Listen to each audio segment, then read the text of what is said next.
तपस्वी जनास कालीदर्शन.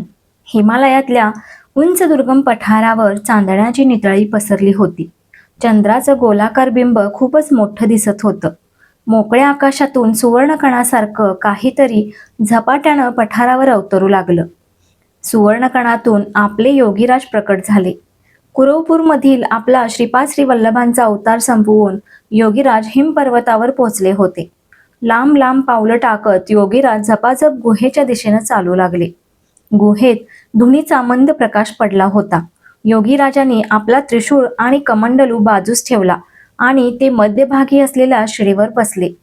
जवळच पेटलेली धुनी धगधगत होती. योगीराजांनी नेत्र मिटले आणि भ्रूमध्यावर दृष्टी लावून ते ध्यानस्थ झाले. अनेक वर्ष अशीच सरली असावीत. त्या हिमपर्वतावर काही योगी तपस्वी फिरत होते. ते 5-6 जण होते. योगायोगाने ते योगीराजांच्या गुहेच्या तोंडाशी आले. त्यांना आत धुनीचा मंद प्रकाश दिसला. उत्सुकतेनं ते आत शिरले. गुहेच्या मध्यभागी असलेल्या शिळेवर त्यांना योगीराज ध्यानस्थ बसलेले दिसले. त्यांच्या अवतीभोवती आणि अंगाखांद्यावर अनेक मोठे मोठे नाग फिरत होते. तपस्वींनी योगीराजांना भीत भीतच नमस्कार केला. त्या विस्मयचकित होऊन योगीराजांना पाहत होते. त्यांची चाहूल लागून योगीराजांनी डोळे उघडले. त्या गुहेतील मंद प्रकाशात तपस्वींना योगीराजांचे डोळे चमकणाऱ्या हिऱ्यांसारखे वाटले. योगीराजांच्या डोळ्यात अलौकिक तेज होतं. योगीराजांनी आपला उजवा हात उंचावून सर्वांना आशीर्वाद दिला आणि सगळ्यांना बसण्याची खूण केली. योगीराजांच्या अंगावरील सर्प उतरून गुहेत आतील भागाकडे निघून जाऊ लागले. तपस्वींचा जीव भांड्यात पडला. त्यातल्या एकानं धीर करून योगीराजांना विचारलं, मुनिवर, ह्या दुर्गम हिमाच्छादित गुहेत आपण केव्हापासून आहात? आज आम्हा सर्वांना आपलं दर्शन झालं हे आमचं सद्भाग्यच होय. योगीराजांनी त्यांना विचारलं, तुम्ही या दुर्गम पर्वतावर कसे पोहोचलात? एक तपस्वी बोलू लागला, या पर्वतावर पुराणकाली मार्कंडेय महर्षींनी तपस्या करून मार्कंडेय पुराण आणि भगवतीच्या सप्तशतीची रचना केली होती असं ऐकलं आहे. त्या स्थानाच्या शोधात आम्ही फिरत आहोत. आम्ही पुष्कळ ठिकाणी फिरलो, परंतु ते स्थान काही आम्हास सापडलं नाही. योगीराज हसले आणि म्हणाले, माझ्याच आज्ञेनं मार्कंडेयानं भगवतीची सप्तशती पोथी लिहिली. या पोथीत मी मार्कंडेयास 3 भाग लिहिण्यास सांगितले होते. प्रथम चरित्र हा पहिला भाग. यात जारण, मारण, मोहनाच्या 90 प्रयोगाची रचना आहे. मध्यम चरित्र हा दुसरा भाग. यात उच्चाटन आणि स्तंभनाचे 200 प्रयोग आहेत. उत्तर चरित्र या तिसऱ्या भागात विदूषण वशीकरणाचे 410 प्रयोग आहेत. अशा प्रकारे सप्तशतीमध्ये नुसते 700 श्लोक नसून 700 प्रयोग आहेत. एकूण 700 प्रयोगाची ही भगवतीची सप्तशती समस्त मानवाच्या कल्याणासाठी मार्कंडेयानं माझ्याच आज्ञेनं निर्माण केली आहे. सारे तपस्वी अवाक होऊन ऐकत होते. दुर्गा सप्तशतीचं हे गूढ रहस्य त्यांना प्रथमच समजत होतं. योगीराज यांनी तपस्वी जनास सांगितलं, मार्कंडेय महर्षींनी गुफा अजून वरच्या दुर्गम ठिकाणी असून तिथे जाणे मानवास सर्वस्वी अशक्य आहे. योगीराजांनी असं म्हणताच तपस्वींची महर्षींची गुफा पाहण्याची उरली आशाही मावळली.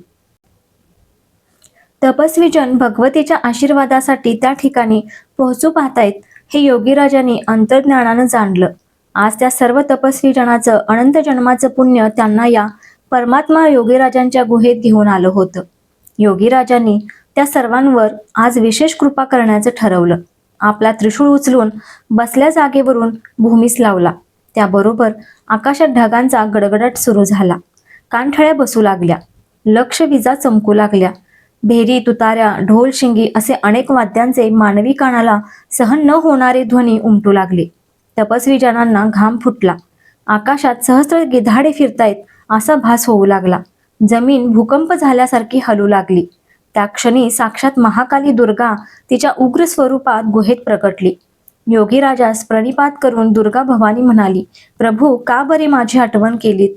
योगीराज म्हणाले, या तपस्वी जनांना तुझ्या दर्शनाची आणि आशीर्वादाची ओढ लागली आहे. त्यांच्या भाग्यानं ते आज माझ्या दरबारी हजेरी लावण्यास आले आहेत. हे कृपाळू महामाये, या जीवांना आशीर्वाद देऊन त्यांचे कल्याण कर. जगज्जननी भगवती माता तपस्वी जनांकडे वळली. आपले अभयकर उंचावून तिनं त्यांचं अभिष्ट चिंतलं आणि म्हणाली, आज तुमचं अनंत जन्मीचं पुण्य फळाला आल्यामुळे या महापुरुषाचं दर्शन झालं. त्यांच्या कृपेला तुम्ही पात्र ठरलात. त्यांच्या आज्ञेवरून मीही तुमचे कल्याण करीन. क्षणार्धात भगवती महाकाली अदृश्य झाली. सर्व आवाज थांबले. वातावरणात नीरव शांतता पसरली. सर्व तपस्वी जन काली दर्शनानं भारावून गेले होते. त्यांनी योगीराजांच्या समोर आता साष्टांग दंडवत घातला. योगीराज म्हणाले, तुमचं काम झालं आहे. आता तुम्ही हा पर्वत उतरून खालच्या पठारावरून पुढे बद्रीनाथकडे प्रयाण करावं. शुभम भवतु. सर्व तपस्वी पुन्हा योगीराजांना आदरानं प्रणाम करून गुहेबाहेर पडले आणि बद्रीनाथाकडे निघाले. पहाट झाली होती. चंद्र अस्तास चालला होता. योगीराज त्रिशूळ आणि कमंडलू घेऊन गुहेच्या बाहेर पडले.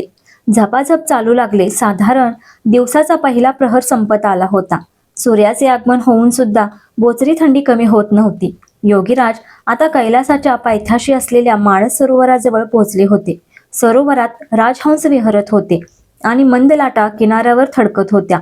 त्रिशूळ आणि कमंडलू काठावर ठेवून योगीराजांनी मानस सरोवराच्या पाण्यात स्नानासाठी प्रवेश केला. सूर्यनारायणाकडे एक नजर टाकली. कंबरभर पाण्यात उभं राहून बर्फाच्छादित दिसणाऱ्या कैलास पर्वताकडे पाहून ते गुणगुणू लागले. शिव हर शंकर नमामि शंकर शिवशंकर शंभो. हे गिरिजापते भवानी शंकर शिवशंकर शंभो. सप्तशती पोथीचे रहस्य उकलले सहज योगीराजांनी.